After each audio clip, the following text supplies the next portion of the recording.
back into the business and trends track for our final panel session before we end the day at 4 o'clock with the Best of KBIS Awards. I hope you'll be here for that. I cannot wait. In this session, we're going to learn how to balance client expectations with tight budgets, turning challenges into opportunities for growth into today's ever-changing and challenging economy. Moderating the panel is a very busy guy at the show, since he's also hosting the first ever KBIS podcast studio. I hope you saw that on your way in, the fishbowl, as he calls it. It's very cool, and he's running the show there. His name is Josh Cooperman. He's a journalist and host of Convo by Design, the popular design podcast that shares the experiences that make design and architecture so unique, and a very cool guy backstage and coming on soon. He's a powerhouse, and he's bringing a bunch of great designers and business owners, including Ariane Belizaire, owner and creative director of Ariane Belizaire Interiors, LLC, Kim Gordon, lead designer, Kim Gordon Designs, and Lisa McDenon, principal, Lisa McDenon Design. Speakers and Josh, I would love to welcome you to the stage. Let's give them a warm welcome, guys. You were getting your picture taken. She was talking about you. Are we all going up? Yep. Oh, okay. FaceTime parentals. Hey everyone, how are we doing today? We good? Are we exhausted already? Do you want to be in the middle? Show of hands, who wore What do you comfortable want? I guess footwear? So. Because I'm Korean. It looks weird. Half the room. I'm telling you, Anyway, every sit year and we get chat. people with that. I love it. Well, listen, first of all, thank you, Sophie, for the intro. I greatly appreciate it. And if you bear with me for 1 second, This is nice. This is so much fun for me. I get Good to crowd. read something to you. You didn't know that there's prepared work here, did you? But there is, and you'll find out why in a minute. So I'm Josh Cooperman. I host Convo by Design, a podcast for the design and architecture community. And the conversation that we're having today it may be a little touchy for some people. And I think that that's a good thing. We're having a conversation that you're not going to hear everywhere, and that's a good thing. So listen, this session, and by the way, my background's in broadcast, and this is what we call in radio a disclaimer. So we read it so the lawyers know that we read it exactly as they wrote it.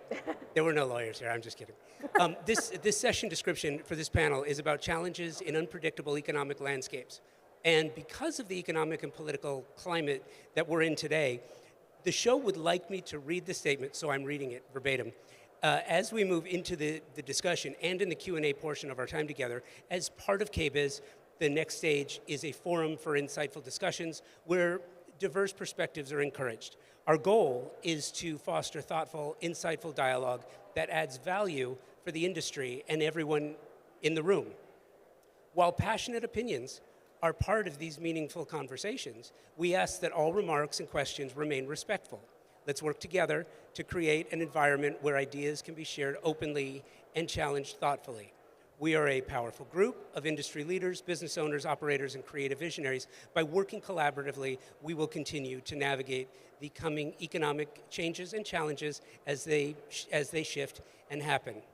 Fair Josh, enough? you did not write that. Oh, I so did not write that. That is not my voice, but I think it's incredibly important. Yeah. So do me a favor, and by the way, this might be the last time you hear from me today with this group. I love it. No, I'm serious. I love it. The less I say, the better, and I love this group. But for the benefit of everyone here, starting at my right with you, Lisa, will you introduce yourselves and just tell them who you are and what you do? Great. My name's Lisa McDenon, and I'm an interior designer based in Laguna Beach, California. I've been in business for just about 25 years. And You don't look it at all. Not at all. God bless. The lighting is great. I have a beautiful retail boutique called Nuance Home, also in Laguna. And about 7 years ago, I launched a licensed lighting collection with Hinckley Lighting. Amazing. Awesome. I'm Kim Gordon. I have a company in Venice Beach, California. I do a lot of kind of development also with houses, and it's become very interesting with the fires. And actually, KBIS has been fascinating to learn more about so many things about fires, as well as roofing materials and things. It's fascinating. Because now we realize that in interior design and otherwise, we become very responsible to what is actually going on. You know, thus your what you had to write. And learning constantly, which is why we go to these things at all. So anyway, Kim Gordon from Venice, and my girls are over there, and they're really pretty and super smart. I'm Ariane Belizaire. I'm based in Baton Rouge, Louisiana, and my design firm works on luxury residential as well as multifamily development commercial projects. I have had the pleasure of working with brands, whether it's from thinking about how designers are the extension of their sales team in the market and really thinking about how we can support them in selling their products by introducing them into the design, but also in the storytelling of design. So I had my first opportunity to work with television this year, and I think that it is a great opportunity not only to entertain people, but to continue to inform them on the importance of our industry and our profession. That's awesome. Love it. And so what we're doing here today is this is not a Q&A. This is a conversation. So we're chopping a few things up that I think are really important. And to kick this off, Ariane, I want to throw it back to you. Mm-hmm. Here's the pretext. Since 2020, I don't know, a little something happened in 2020. Some people were talking about it. It was a thing. But what it did do is it absolutely changed the nature of our industry because from a residential standpoint, I mean, really all aspects, but from a residential standpoint, it placed the importance of home right at the forefront. That's right. And with that, since then, we're here, it's 2025, 5 years later, we've learned so much has changed and continues to evolve. And I want to just kick it off with you. What are some of the biggest challenges that you face today as it relates to managing clients' expectations? Some may not have worked with a designer since 2015. Right. And if they did, That's it's very different. Yes. Managing expectations is so important, and what I've learned over the years of working in this field is that you actually have to start having the right conversations way early in the process, really before you sign the contract.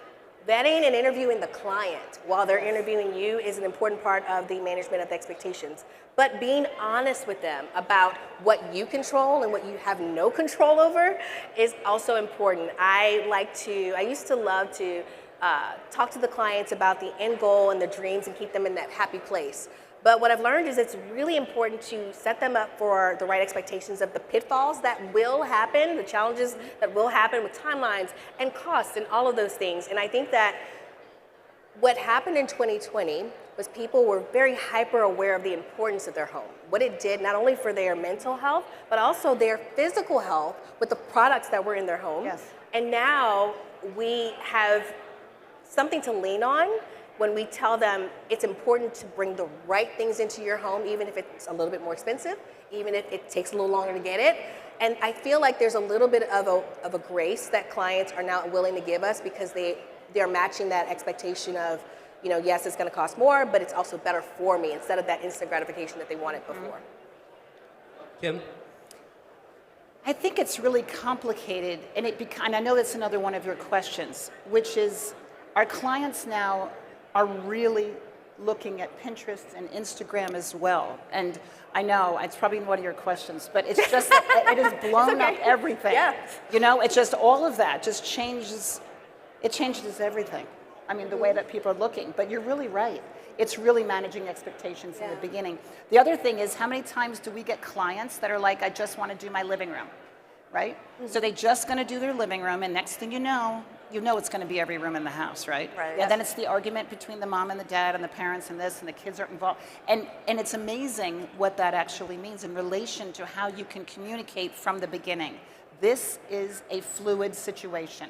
You may want to get other things. You may want to do other rooms. The money is going to move. The world is going to change. Things might cost more. You better buy that now. And if you don't answer your email, it might take longer for the tile, or it might not be available, and etc. It's an interesting time, really. Very challenging for us designers, I think. Yeah.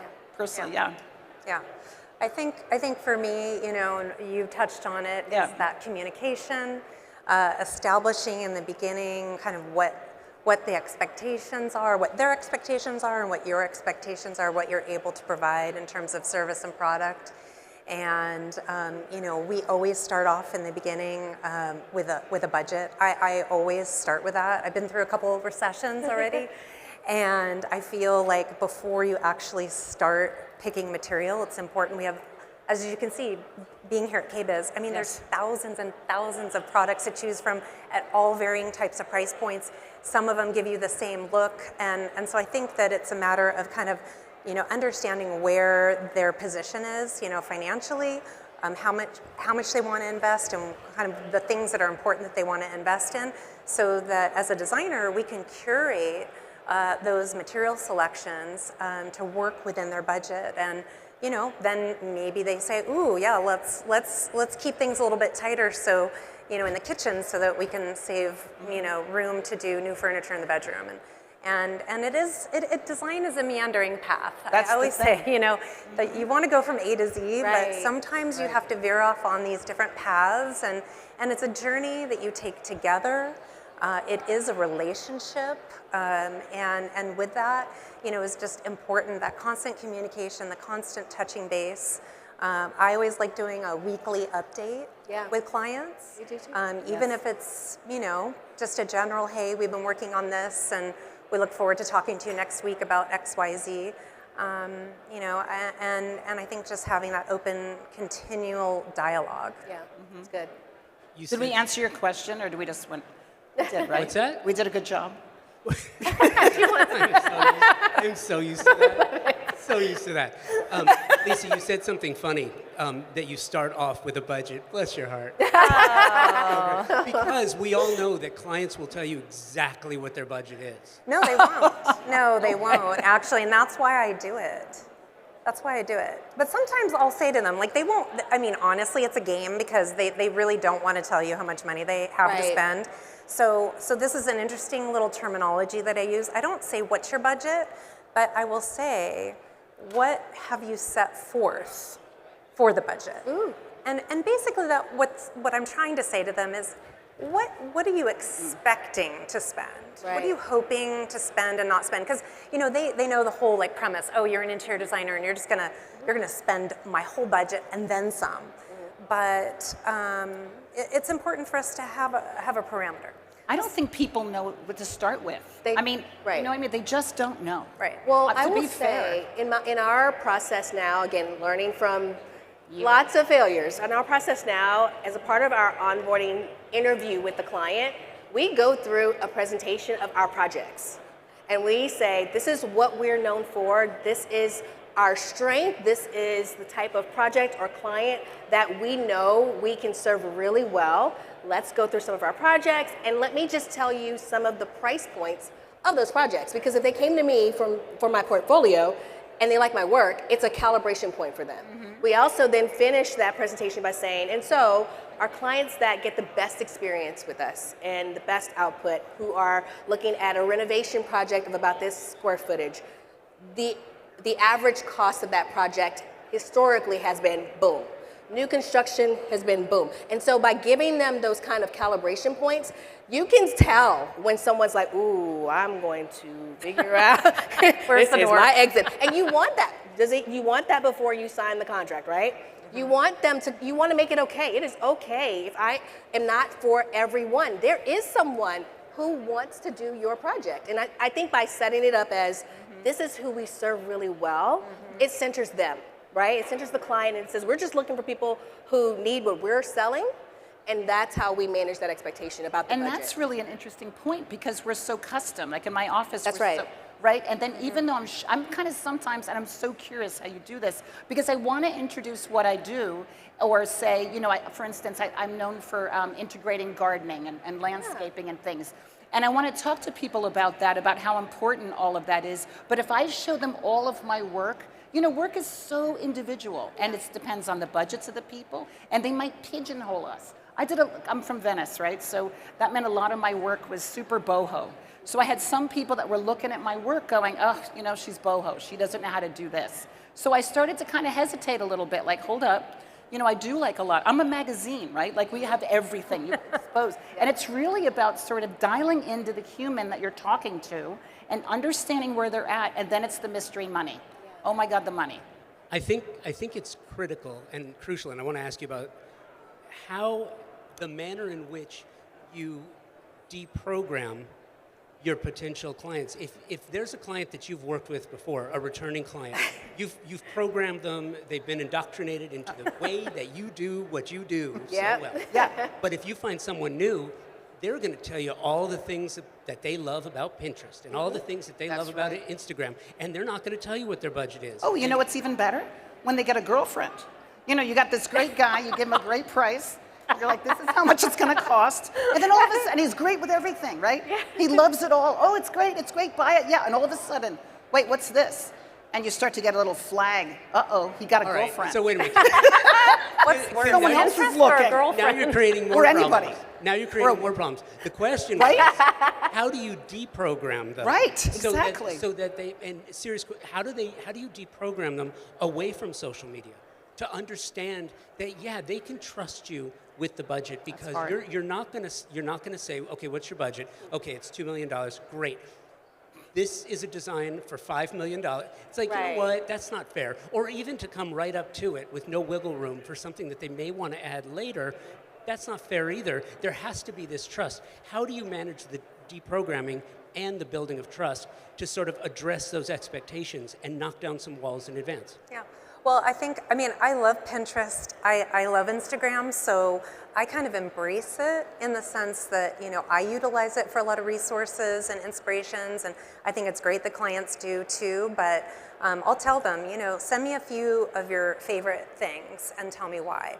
And then we kind of go through and we sort of break it down. And, sometimes you could look at something and be like, oh, okay, well, that's 5 different houses. So, Yeah, right. if you've got 5 different properties, great, but let's narrow down, let's get the theme and the concept going. And, that's one of the, second things that we'll work on after the budget is, your overall, what I call overall design inspiration. That to me is like, your guiding light for the entire project. And every decision needs to bounce off of that overall design concept. Does it fit with that design concept or it doesn't? If it fits, then it goes in the bucket. If it doesn't, then it's out. The other thing is that we, from our experience and our design knowledge, can say, oh, a client will show us a picture of this gorgeous fireplace and it's, 20-foot high ceilings. And we're like, okay, well, we have 8-foot ceilings in the house. And so that's a nice idea, but you're not going to achieve that look. But if you want something like that, maybe we look at it from a materiality standpoint, and we pick something, like a little morsel. Like the vibe. That Right, becomes yeah. the inspiration, and that's where our talent comes into play. Yeah. Because we're able to take that one little morsel, and then we're able to spin it and turn it into something that still feels good to them. Yeah. Pinterest is really helpful, that the way that we use it, and we always often ask our clients, put some things in Pinterest. And then throughout our programming and throughout us working together, I'm like, did you edit your Pinterest? Go take a look. And they have to kind of clean it up, because in our office, we're absolutely paying attention to what it is that they're liking. However, in my office, I might be doing a modern sort of Spanish home. I might be doing very high modern. Next thing you know, you've got a cute little cottage. And the algorithm keeps me stuck. Yeah. That's my problem, is the algorithm is thinking about my last project and I can't see anything. So I'm addicted to magazines, European magazines, and I just look at them all the time, and I also reteach the algorithm, which also, don't forget, our clients are stuck in the algorithm because they're sitting there looking at whatever Kylie Jenner had on the front page of AD, and next thing you know, they want to change their cabinet color. And by the way, they think it's just a cabinet color. So Yeah. they're going to say, oh, it's just a cabinet color, it's not a change order. Right. You're like, well, no, now the tiles don't work, and now nothing works. Right. It's just it's very complicated to hear what someone wants. Your question about deprogramming, I think it comes from, and this is a little trippy that we've been working on at our office, and that is taking the jobs a little bit smaller pieces. And you and I talked a little bit about this when we first met, this idea of kind of, and this is going to sound a little crazy, but getting involved with taking someone and doing an hourly. And it ain't a cheap hourly, but still, you're doing an hourly and the client feels like they have control. And you start to kind of work with them a little bit. And as they pick other things, it's all about control. They feel like they've got control, and they do. And they know when we need, and what they want from us, what they want to shop for. They're paying attention to the budget. And it was very, very hard for my office to consider doing something like an hourly, I have to say. Because we've always done it in this, a big thing. And we're in Los Angeles. We have like celebrity clients. we did we had small homes and normal, nice people like all of us that just want to do something cool in their house, and they need to be empowered, and they want to be able to do it themselves, and they really want to know. And I go, well, let's do it by the hour. When I did an analysis of the hourly versus, I made more money with the hourly. Always. I'm just saying. I mean, and I'm not kidding. Everybody's changed. When they have the freedom of changing their mind and looking at the next best, and I don't have control over that in the contract, that's what I had to do. And I kind of like it. I think it's it's a pain in the neck in the office to try to keep track. But my lawyer worth drives it. a really nice car. I'm just saying, sure. they got it figured out. Sure. They got it figured out. You bring up. But that's how you program. That's what I'm thinking, in a way that we're learning together. And I have a thing in there, either one of us can break up in 3 months. I also do that with dating. So, but it's really nice because after 3 months, you're able to go like, oh, this person's crying, or we don't, not in alignment or whatever. You bring up a really good point, and it was something that I was thinking about on the flight here to Vegas.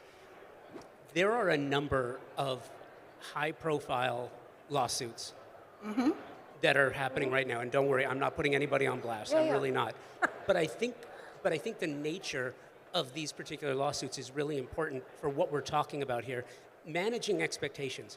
Because the way I view this, and you probably do too, a lawsuit is simply the manifestation of mismanaged expectations.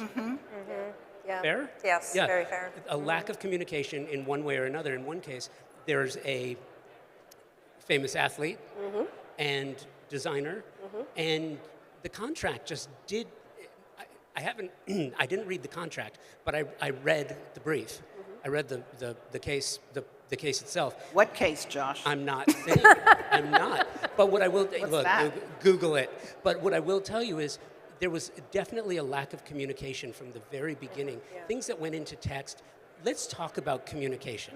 Let's talk about what's in your contracts. Yeah.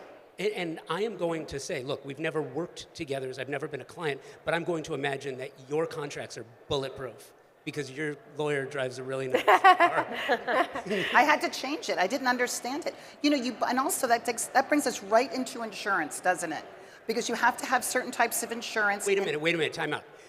Before we get to insurance, I want to go there. I do. I know, I hear you. Before we do that, I want to sort of address the communication issue. Yeah. Okay. As it relates to the contract, as it relates to what you're gleaning from your clients during the meetings.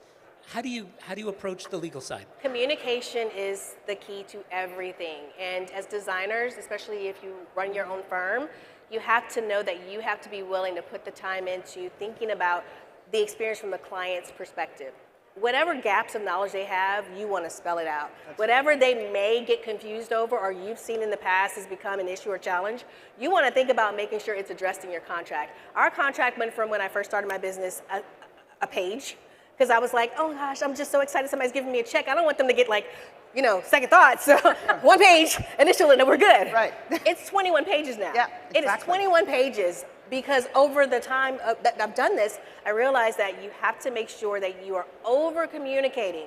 We know so much intuitively, and also with our experience working in this business, we know the pitfalls. They do not. They trust us to guide them through a process.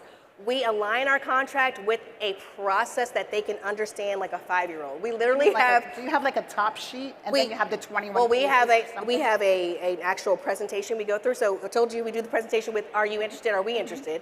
And then when there's a contract signing, we invite them to the office again to show them our professional, setting and that we are serious about our work. And we go over a diagram that has it's literally so basic. It has a road. Yep. And it's got a car, and it says Does it? phase 1. Yes, it does.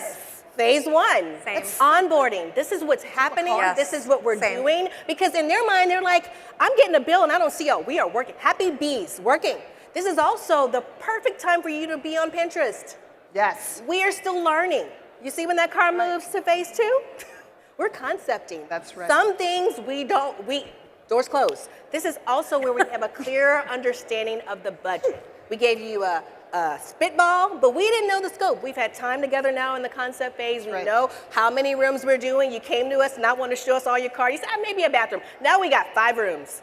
But you can't expect me to honor the budget I gave you at the beginning when you gave me 4 more rooms. That's right. So when we go through that process, we are like looking for, do you understand? You understand? You understand? And then this is the 21 pages, initial here, here, here, here, here, and here, because this is the only time we want to have to talk about it, when we're all happy. If we're talking about it 6 months from now, it's because we've hit an issue, and what we hope is we can remind you. Remember we talked about this might happen, and this is the process that we use to resolve this issue. Everybody's happy, hopefully, and we can keep going. But it is communication, and it's those conversations we're kind of afraid to have that are what get us in trouble. You have to actually be very explicit with them about the potential pitfalls, how you make your money, what you're marking up, because I know what you're talking about. That's right. But you have to tell them, right? And if they choose to not want to work with you because your process is outlined that way, you would want to know that before they become your married partner. Yeah. To use your I'm reference. getting married. Exactly. But yeah, That's it, right? that's right. Yeah. Yeah. But do you talk about money, or do you have someone in Yes. your office doing I- it? Are no, you straight up? I all talk about money, and here's why. My name is on the door, and That's if I right. don't look like I have the confidence, and I practice. So when we do our contract and we talk about the design fees and what the proposed investment. So it's not an estimate because we're still sourcing, right? But Yes, we say that's right. based on the scope, here's the estimate. I practice that number rolling off my tongue. The more decimals or commas, the more I practice. And I want to look you in the eye, straight face, and go, that I'm looking at you, sir. So the investment will be $1,563.02. Like just that confidently. I have to talk about money because if they have an issue, they're going to call me. About money. Like I try to, it's like you have to talk about the money, but then I have somebody in my office that's better at it. I'm really They nice. will always come I'm to me so as the nice. person. I'm just like, That's oh, good. I'll give it. Oh, You it's have, good. No, you it's have to not. know your strengths. Yes, you do. That's You've got what- some right? I can talk about the money. I just don't enjoy doing it, and so now I do. I brought somebody else to do it. But you really I know have my a lot of I know my confidence. I love contract. that. I know my contract like the back of my Yes. hand. And you do really have to educate the client on all of the details that go into it. I say this to clients. Like, I am not a financial advisor, right? But I am advising you on probably one of your biggest Biggest investments, That's one of your right. biggest assets. And so, yeah, that is why my contract is 20 pages long or whatever. There's a lot of decision making and legality and finance and accounting and all of that goes into, we run programs with all of the products are itemized. Every single knob, Yep. every single, finial is every fabric, pillow, whatever. It's all itemized. We've got all the data. We can provide that to the client if they so choose. I think the best thing to do with your clients is to be transparent. Yeah. Yes. And we talk about hourly or design fee or markups, percentages, wholesale, retail, that type of thing. I think, to me, I never want my client to question my business practices. Yeah. Yeah. I never want them to we have to be as professional and business oriented as possible and let them know that we are taking their finances and their money seriously and their project seriously and the details seriously. And I think the more transparent that you can be and explain to them exactly how you run your business and what your markups are and why. We get a lot of questions like, why do you mark up the product? And if you explain to them what the markup is for and what it covers, I think it's They very understand. self-explanatory. Nobody And then I think understands how everybody's long on it board. takes. They get it. Yeah. Yeah. One of the things that came out of the pandemic that I want your take on, because I think it was remarkable for designers. Look, you don't like to say no to your clients. I don't think anybody does. know. But when the supply chain kinked and tightened the way that it did, and clients said, well, I want this refrigerator, and I want that, and I want that, and I want that, and it gave you the confidence to go back and say, you're not getting it, sweetie. It's not going to happen. Right. Because, Or you will, but it's going to be like 6 months. because Right. it's not available. Respecify. And did that change, did that empower you in ways demonstrably and over time that you can still do today? Or was it just sort of something that was ephemeral and temporary? Oh, I thought it was really challenging. I thought it was really challenging because we're accustomed to curating a very edited set of options for clients. You know, we might just do like options A, B, C. You know, we try to make it easy, like do you like this, this, this, and then, you know, they'd pick one or two, and then we would price them out, or we would get, you know, lead time, and then like none of them are available. Right. So now we're having to do a lot more work in advance to check stock availability, to check pricing, and then quite often what was happening during COVID is that people were not selecting the best option. They were selecting the option that was available the fastest. And to me, it just really compromised the design.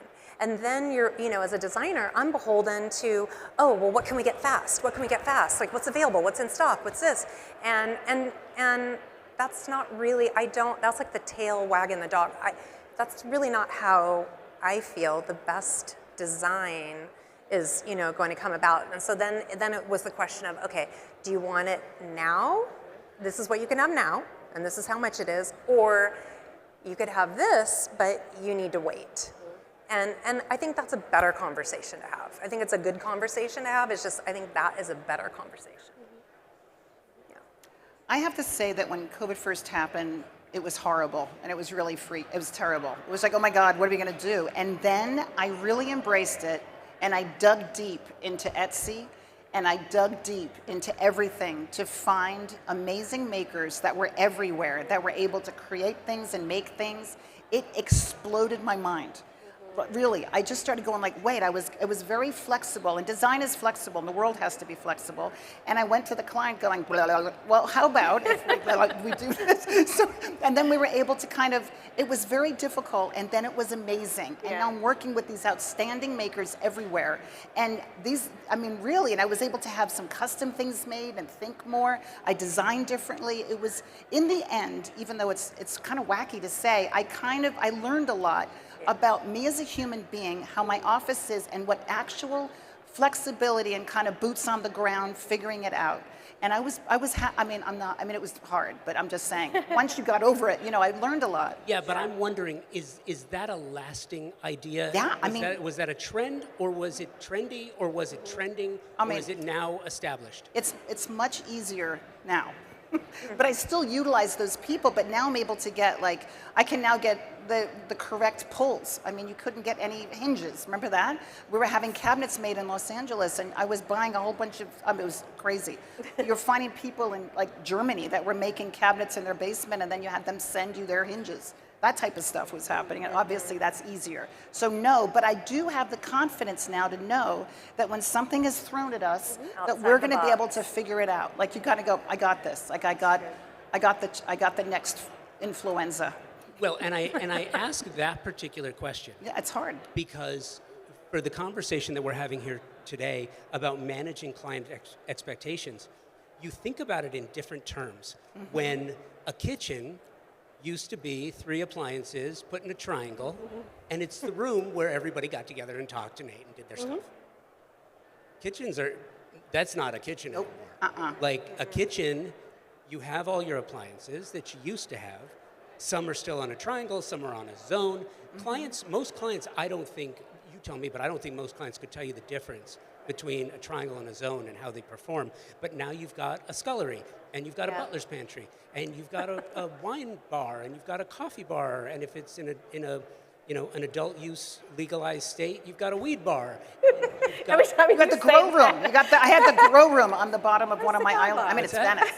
Well, I'm not trying to get you off track. I'm not trying to go off track. But what I'm saying is, when the appliance budget and cabinetry budget used to be X based on a room, and now there's a multiplier. You're right. Because it's X plus Y, and then if there's an ensuite and you want a kitchenette in the ensuite, and you want, refrigeration drawers for the GLPs and GLP-1s and makeup and cold water. rooms. Now they're really popular. So all of these multipliers make the budgets so much greater, which raises the level. It raises the level of the game, right? And now you're talking way more money in certain cases, but managing the expectations of that, because clients don't.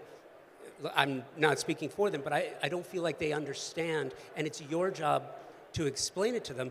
How do you tell a client, you can't have this, but we can do this, and to get them to understand and to be happy about it, and then we're going to get into the specification, which is totally different. Yeah, for me, I don't want to tell them what they can't have if they've got the money. You can have whatever you want if you got the right budget. I think it goes back to that communication about the process and really clarifying expectations and really getting a clear understanding of the concept. When we get to concept, we're able to do a whole nother look at that budget to see if it's adequate to meet the goals that me and the client have established. And when you explain to them that now that your expectations or your dreams or the scope of the project have expanded, naturally you understand the budget expands as well. Now here's what impact that means, right? So it's really like taking the time to kind of like dial back for them and talk about the impact of their choices on the budget. And what I find is if you've gotten to that point where they trust you and they trust the process, they start finding money. Has anyone else had that experience? What's that? Oh, I see the hands. yeah. Oh, yeah. Raise your hand so we can see everyone in the crowd. Thank you. They just find money. They find money. It's like, where did it come from? Thank you for finding the money. But it's because they connected that money to something they wanted. And that happens in all other areas of life. I think for us as an industry, we're just learning how to really talk about it the way other people do. Car manufacturers do it all the time. Oh, yes, you want this car, but you also want the bells and whistles. And we understand how that little sticker on the window starts to get other extra lines and what the new price is based on our customization. That's what we're doing for the client. And I think when you frame it that way, it helps with those expectations. You're absolutely right. So I'm getting that Johnny doesn't need travel baseball because we need the scullery. Exactly. That's it. Choices. If there's any takeaway, that's the one you can share with your clients is Johnny doesn't need travel baseball. No. Doesn't need it. So I'm going to bring up the elephant in the room because everybody's talking about it. How do you price, how do you solicit the budget for a project knowing full well that there are price increases that you may have already gotten notification on. You may already know they're coming. Yeah. And some other things. I'm sure it's going to come up that there are some issues out there that may raise the cost of goods from certain areas that may affect your design budget. I'm curious if you feel, is it having the conversation sooner? You have to. Yeah, absolutely. I mean, I think that, it's important to kind of have that little, slush fund there, It's like we always do ranges, and talking about the B word, the budget, I don't just do a hard number, I do a range. Yeah. I do a high and I do a low. And it's sort of like when we go shopping, I'm not always buying really high end, it's a mix, it's a high-low mix. So I'm not afraid to, pick like a really high-end product and mix it with something more budget-oriented if the achieved result is going to look fabulous. Why not? I think it's about being a good shopper. It's being about being a good buyer. It's understanding the relationships that you have with your suppliers. And, I think we all know that we have the potential of, price increases coming. And I think just understanding that and knowing and having the opportunity and a little bit of that wiggle room there to kind of understand that we might be facing that.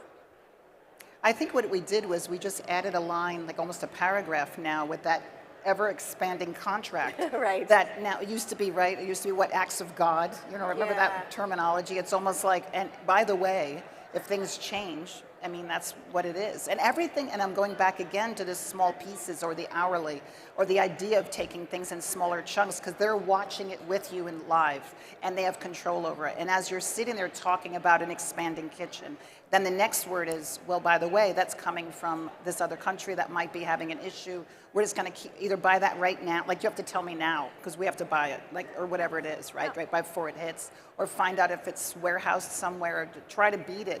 I guess we have to beat it, don't we? We have to kind of see if something's available now, right? I think we start having the conversations earlier about just the fact that there's so many things we don't know.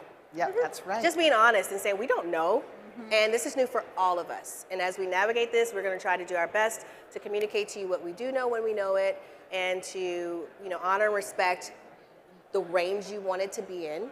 But also, we have learned to talk about contingencies. When anyone's doing a build or a renovation, we talk about how we're preparing for the unknowns, right? And so I think we can use that same strategy of how we communicate any implications that might happen with tariffs or anything like that, cost increases, and say, just like we would plan for a contingency, let's plan and have a line item. It's like that's COVID. just us preparing ourselves for if that happens, being able to still retain the products that we loved, and having access to the money to cover Right, the and then extra you cost. do what you do, right? The high-low, find Yeah. things, say, okay, well, this refrigerator, whatever, has cost more money, but we could probably find some money Save over in here, another find area. it, you know what I mean? And try, Exactly. yeah. Yeah. And I think just communicating, with the suppliers too. I think a lot of our suppliers are really good about letting us know that there's going to be a price increase. Yes, of course they are. It's an opportunity for them to try to get the sale before the price Yeah. increase. And, Right. and I think right. they're usually pretty good about letting us know. We know historically, the beginning of the year, all the new price lists come out, right? That's right. So if you're going to be placing orders kind of towards the end of the year, that's always a notification that goes out to our clients. If they have a proposal, our prices are good for 30 days, but if they're ordering at the end of the year and we know that there's a price increase in January, we let them know that. Yeah. And it's their choice. They can either order it before the price increase, or if they decide to wait, they'll be great subject to the Commitment. new price. Yes, we're going to do it. Yeah, do it now. Lock it in. I'm just curious. Show of hands, who here has had a conversation specifically with your clients, suppliers, partners, showrooms about tariffs? Oh, quite a few. You. Yeah, yeah. It's interesting. And we don't know what to say. Yeah. Right? We don't actually Well, we don't yet. know. Yeah, We just I don't think- know, right? We don't know what I it's think gonna that's look part of like it. or- I think that's part of it. How do you leverage your relationships with your manufacturers, with your showroom partners, so that you can get ahead of the curve? How do you do it, and do you? Yeah, I mean, the relationships are so important. It's one of the reasons we come to shows like this, to get the FaceTime with the sales team and the marketing team, and just give them feedback from the ground, on the ground, and tell them what's working and what's not. I think that leaning on those relationships, and for what I've found is leaning on the relationships and communicating to them, reminding them of the impact to me and my team as an extension of their sales team. When decisions are made but we don't get a notice until later, and the pressure that puts on us, Yep. if you can remind them of your role in supporting them, that's the conversations. I haven't necessarily said, can you hook me up with, percentage off or coupon? I haven't done that. I haven't, but Yet. it's really more about just really asking and reminding them to remember us in the mix of, the product We're the life. face. I We're mean, the we are face, the- and we're the first phone call if something goes wrong. We are a part of the life of that product because we have specified it and introduced it for our client. And so just reminding them that we have to be a part of their communication plan, and that the earlier that they can communicate, the better, the more they can give us resources and tools and language. That is going to help us so much as the forward-facing, people for their product. Often that's what we're doing. So that's what I've seen as the relationship. And that's the relationships. I mean, that's what we're doing because we are the middleman, and we're the one we're the one buying more than our one homeowner. So I would think that they want to make sure that they keep us aware of it, and they want us to buy. The suppliers, I mean. Lisa, do you leverage those relationships with your showroom partners enough so that you have to build trust in order to bring a client into a showroom partner, so that your contact at a showroom can look your client in the eye and say, yeah, prices are going up and here's why. Yeah. Do you do that, and what level of trust do you have to have with your contacts at the showrooms and the manufacturers to do that? Yeah, I think you do have to have a lot of trust. And, a lot of times I'll tell suppliers, look, I may not be your biggest client, but I want to be your best. And we are, brand ambassadors. We're putting our reputation on the line with these products. And we are the ones that are, basically selling it. We're selling it to the client as this is the very, very best. So we're putting our own reputation on the line. And in return, it's really important that they have our back too. right? And so yes, if we're going to utilize a showroom, we're going to work with the salespeople. I think that you have that understanding in advance that they're also going to support you, because supporting you is supporting themselves. Right. You know, in the end, you're all after the same goal, which is to, you know, put put their product or the best product, you know, into the hands of the consumers. Right. They know, and also they're salespeople. Like they know. Exactly, Like, you know, they know. exactly. So, you know, I think if they're looking at the bigger picture of it and knowing that, you know, we're repeat customers, that's really important. And I mean, I know that there's a lot of manufacturers that like, well, we're just a specifier, and they're even setting up kind of like different sort of rebate programs or different types of programs where they're like tracking, like the appliances where they're tracking how much you're specifying a particular line, and which I thought was really new. I had no idea about that. And I was like, oh my gosh, I need to sign up for this stuff. Like, you know, and I think that's great, you know, and that gives us the support to know that like we might not be physically purchasing it, but they know who we are and what we're doing and what we're bringing to the marketplace. And I think that's the opportunity where we as a design community can really act as a whole network and support system with these manufacturers. Right. Same? Anything to add? Not really. No. I mean, I really feel like part of it, it's just, again, with the trust, but I think that the biggest problem we have is we don't know what's going to happen. So if you're opening up a new contract right now with a client, all you can say is, I am doing my best. I have great relationships with my subcontractors. I just got back from KBIS and I met these people, blah, blah. And you're able to present, and then, but there's the big unknown. I mean, this is what's kind of scary. We don't know. And all I can say is trust, you know, I'm here, I'm doing the best, we're giving you this price, I'm calling the manufacturer, and then hopefully, are you looking at your watch? Yeah. It's time to go. No, you know I do that. I know, I just saw it. It's like, everybody? But listen, there's a lot, we covered a lot here, and there's a lot more that we interesting. didn't cover, and I'm just curious, does anyone have any questions for our panel? Comments? Sarcastic remarks? Oh, goody. Hang on 1 second, we got a mic for you. Just one question, or is this just the first question? Oh, here we go. Oh, there we go. Don't be shy. Thank you so much. Mike? Is good? Yes.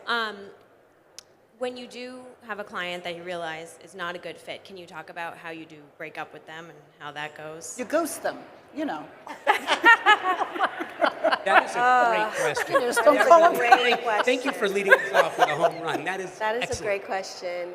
Who wants that one?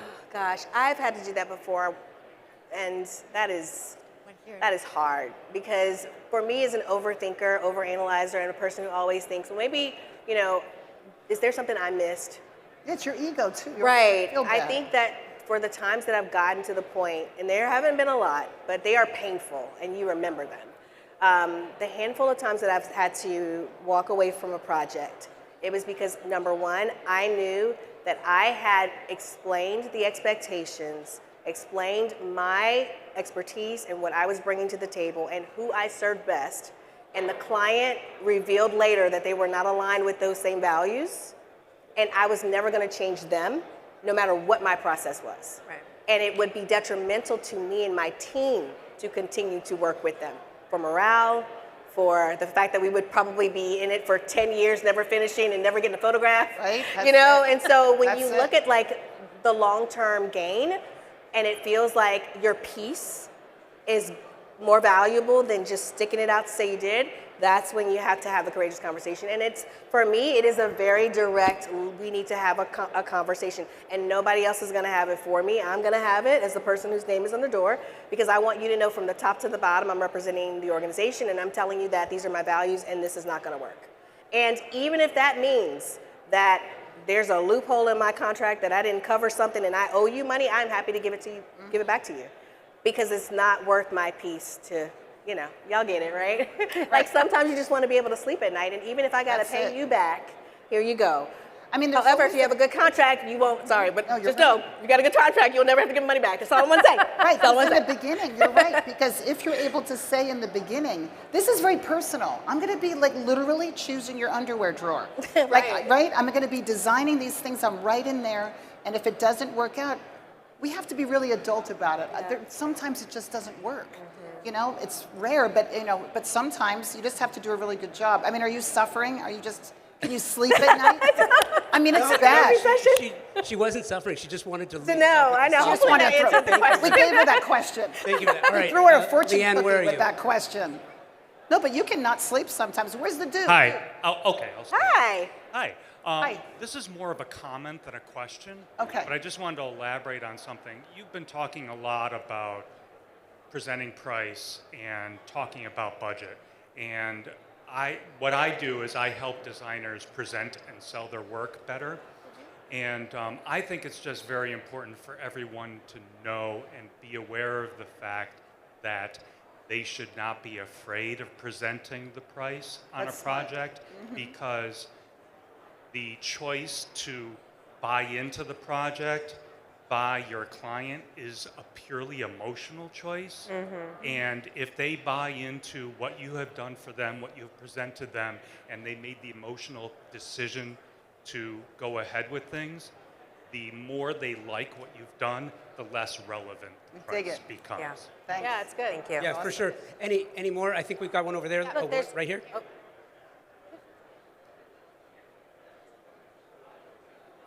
Hi, thank you so much. This was very insightful, and I loved hearing the conversations from the other side. And we're on the multifamily side. Oh, good. We need to talk. So, as a designer, what percentage of budget do you think is fair to allocate just to the kitchen itself? Ooh. Knowing that it's the nucleus of the, the rental apartment or the condominium. And secondly, I would say, what helps you decide? And do you get to specify it, and what more would you like to see in those kitchens, which you're not seeing? So much, girl. So much. right. We don't have There's a time. lot there. But what I will say is, for the multifamily projects that we work on, we typically have an architectural firm that has worked with the construction team. They have a preliminary budget for the project based on the developer's needs, how many units they're going to have, and then they literally look at how many units and types they need of that room, and then they budget a percentage of square footage for utilitarian spaces. They never put enough money in kitchens and baths. I think that that is what sells a unit. That's right. I would love to see them invest in better quality products, better looks for units. So that's why I said that's a whole panel. Talk to me next year, KBIS. But certainly there could be improvements there because I think that for the value of the sale and for long-term wear, there should be more money put into the kitchens and baths and multifamily projects. Yeah. You know, you can also start relationships, right? Because you're coming to a place like this and you sort of have to find the people that you can actually get, like whatever the brand is that you're grooving on, and that you can actually install in these houses and continue to use them. But you can, I want to say also, remember that when you're doing multifamily, that people often need more closet space and more storage. There's a lot of times I know we're just sticking bedrooms in and just jamming it in. But man, everybody complains that there's not enough storage. So it's just something to think about, the little pockets. And by the way, storage does take up square footage, but that's an empty room.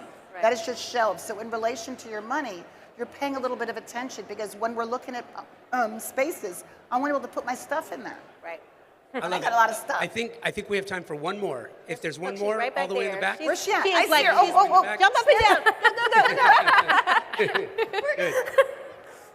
Oh, she And while went we down. do this, I just want to remind everyone, before we get to your question, I just want to remind everyone that when we are done, stick around because at 4, we're still going to be going to 4. No, I'm kidding. Leah. I'm totally kidding. That, We're not getting Best off of the KBIS stage. is Yes. coming up. Exciting. So, sir, please, go ahead. Stand up. Let us know what your question is. Hi, thank you for your Ma'am, sorry. conversation. It's very insightful.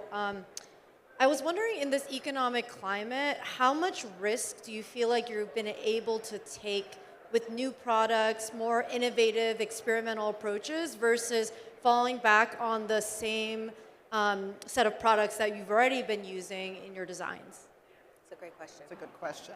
Anybody else want to? Well, I guess the first thing is that you've done your research about who is creating it, who is the management behind the builders and the innovation around it, and of course the warranty. And how much will they give you a better price in relation to trying something new? I guess it depends on the application also and who your person is that wants to purchase. I mean, if you're where we are, we have a lot of tech people, so we have to rely on a lot of the newer things. And also adding, for instance, on a new build, wiring perhaps for the potential of the future. So you have the house wired, which isn't very expensive, but then don't add all the doodads. Let them add the, the expensive stuff. Something like that, I think, in relation to tech. I love it. And with that, first of all, I just want to take a moment to thank you all for taking the time to come here and to sit and to listen. They're just happy sitting. Yes.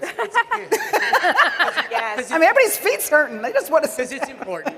And, hopefully the information that you glean here will go back and will help you in your practice, in your firm.